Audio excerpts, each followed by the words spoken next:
First, I want to thank the members of the House Veterans Affairs Committee and our new leader, Mark Takano. Time and again, this committee proves that Congress can work across the aisle to pass common sense policy to improve the lives of our nation's veterans. I also want to thank Congresswoman Julia Brownley, my good friend and colleague, for improving the availability of child care services for veterans seeking mental health treatment.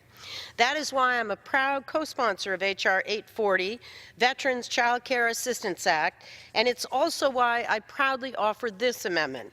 My amendment would ensure that the Secretary of Veterans Affairs develops and provides criteria to VA medical centers that account for access challenges when deciding what type of assistance to provide these veterans. This Congress has recognized since at least 2014 that burdens to access are a significant barrier to receiving the quality health care that veterans want and deserve from our VA. Mental health care is no different. In fact, access challenges are even more acute for mental health. We know that an alarming small percentage of eligible veterans seek mental health treatment.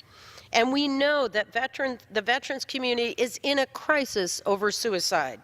We must do everything we can to ease the burden to access. My amendment would address one of these access challenges that face rural veterans daily.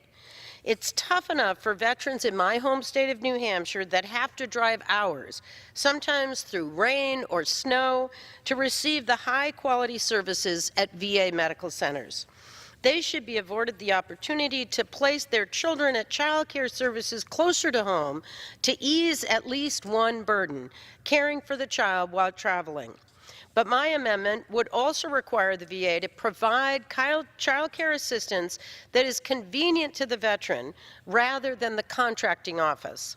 If the VA cannot provide services at the facility and instead must provide services in the community, veterans should not have to drive across town to drop off their child.